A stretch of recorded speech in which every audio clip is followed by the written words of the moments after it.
probably the person that you're most closely associated with is Buddy McGirt, who was unquestionably one of the most technically proficient fighters of the last 30, 40 years. He was that a matter of you training him well, or him being a natural, or a little bit of both? A little of both. I can't take all the credit for that, but actually, Buddy was such a great pupil. You told him one thing once, he'd done it like he'd done it all his life. Like I was instrumental in teaching him how to feint, and I loved the art of, and Walcott was that. Walcott was my idol. I loved Walcott, and I teach Buddy how to feint. He'd done it like, gee, like this kid, he's doing it like, you know, like he'd done it all his life. He was amazing. Just in this spot, maybe not on it. Yeah, it was this table. Maybe I had a different top.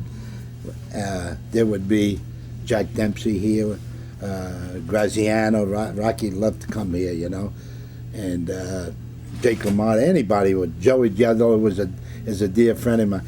And they used to kibitz with Buddy, and he would pick up everything.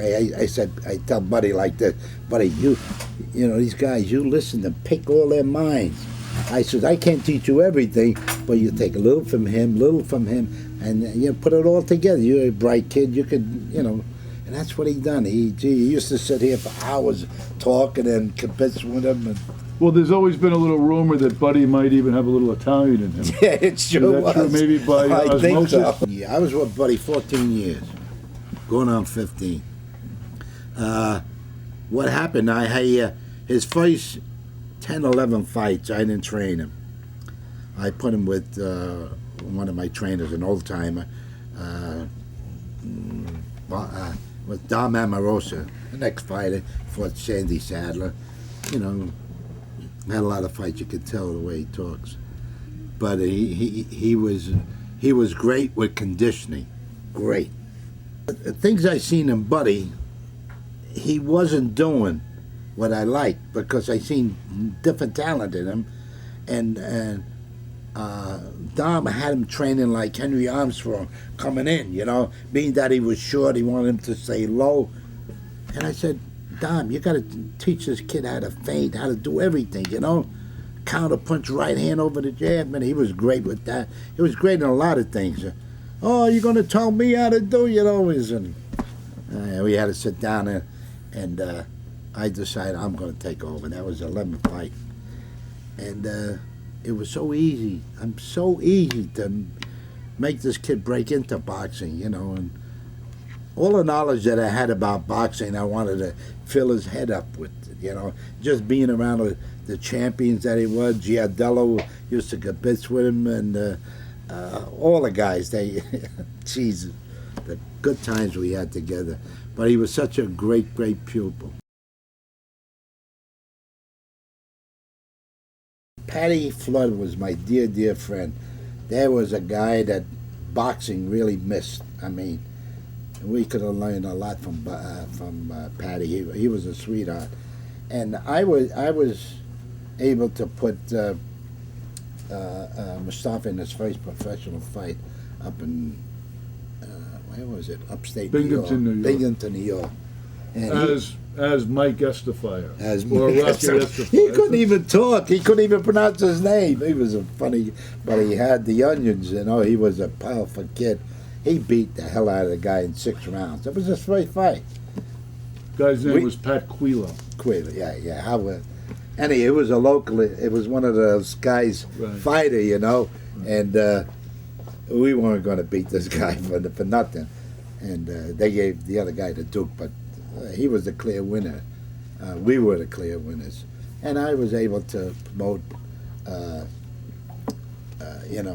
Mustafa right along. There was a time when I promoted in Jersey City Army, and I was real friendly with Billy Martin. He was my dear friend. I used to make Billy Martin, the New York Yankees. Yankees. Him and the baseball star. What's his name there? Mickey Mantle. They used to come here all the time. They came here for suits, or they came to the fights? Or both. Both.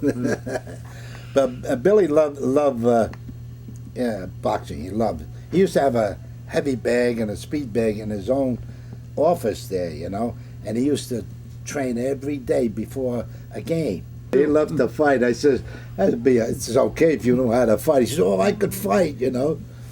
Well, anyhow, so we wanted to use his name for publicity. We put a big story in the paper that he was partners with me and Patty and myself with Mustafa, and we're gonna put Mustafa on a camel walking out of the dressing room. I think that would have went over a lot better back then than it would today. Oh, you couldn't get away. We couldn't get away with it then, but anyhow, and then the animal people got involved. We couldn't do it, so Patty comes up. Well, we'll put the headdress on that. Okay, so and that's the time that when Arabs were raising the rent on the gas. Right. There was no popularity there, you know. They hated the Arabs back then. And we walking them out, and he's got the habit, and all of a sudden they start throwing the empty containers of water and beer, whatever that. Oh, what a night that was.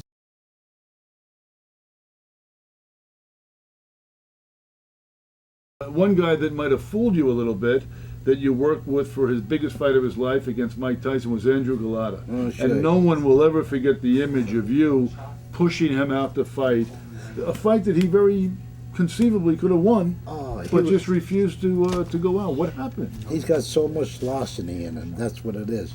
Here's a guy who's got everything. He's got the chin. He got power, and he could fight. I don't know. You know, I don't know what happened, but we were in this Polish hall before the fight, and when we walked in, it was about 500-600 people there, and they were roaring. You thought they seen Jesus Christ walking the store.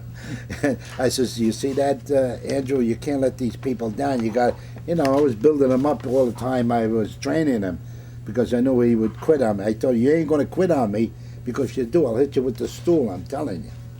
So, and she sure did. He did quit. And what was his reaction? His reaction? No, he said to me, I'm going to win this fight, and I'm never going to lose again. I said, oh, you know, I thought, this is it. He had me so convinced in some of the things that he done. He had a bad jab, you know, he had a bad left hand, but he worked out of it, you know. We got along good with it. I teach him how to throw a double right hand, you know, and he was doing it good. But when he got dropped, I told him, you may get dropped in this fight.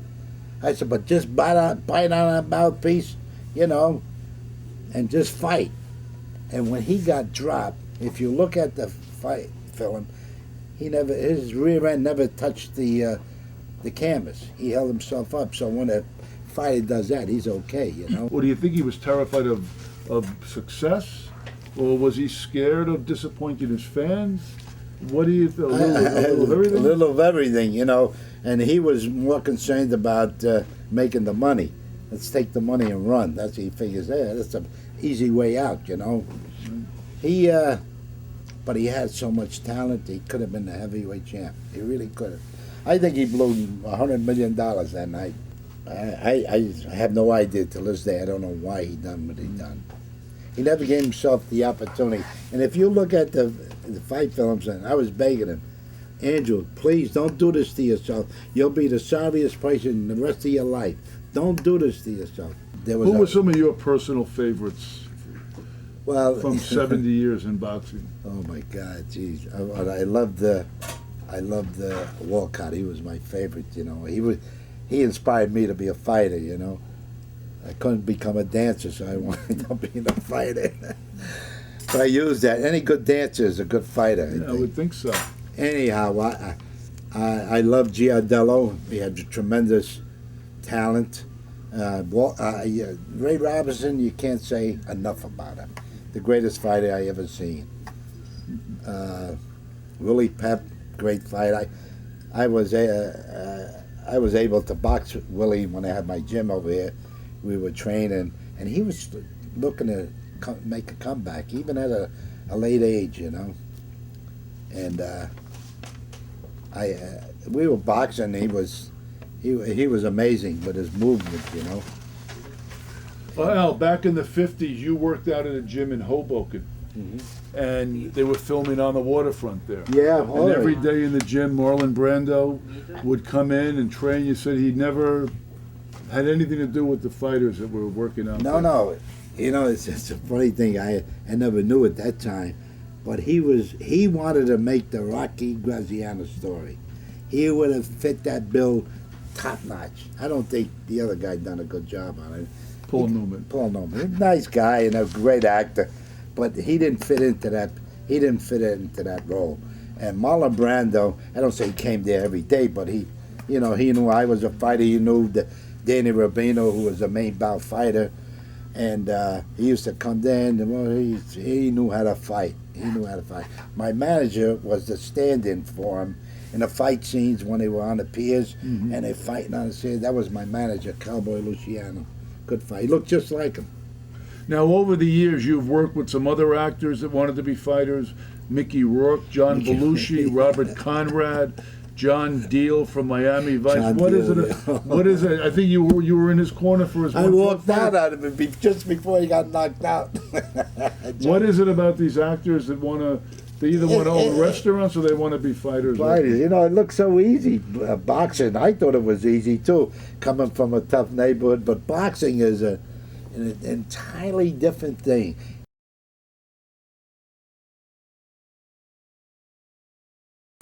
The biggest thrill I got of making a suit for that would be done work for Frank Sinatra. You know, he had an apartment in the 70s, and was it 70s? Yeah, 70 or 80s, around where Patty came from, and a couple of times I went there. Ava Gardner was there. She was a knockout, you know. And I was doing work for Frank, you know. And I went there with the idea of not saying I'm from Hoboken, or tell him about his parents, you know, because he heard Hoboken tell he would make a face, you know. And sure enough, I go there, he says to me, "Where's your shop, Al?" I says, "In Secaucus, but I'm originally from Hoboken, you know." And he went like this. You know, I said, "Oh, I blew it, you know." But it turned out all right. I believe Frank's mother brought you into this world. Yeah, she did. She did. Frank's mother was a hell of a person. She was nice, kind of a rough person, but she was really nice. She was good to the Italian people. In those years, nobody just about had I guess a radio, let alone television. There was no such thing. And that's all they done was make babies in those years. And she would be there to help the Italian woman. But she also was a midwife. Yeah, that's what she was. Who brought a lot of babies into the into she this was world. She was close to my father, my mother, and mostly my father, who was a pretty popular guy in those years. And Frank always feared that to come out. You know, he was older than me. Jimmy Roselli lived across the street from me. Him and I grew up together. And Sinatra was a block away. I was born in 519. He was born in 419, I believe.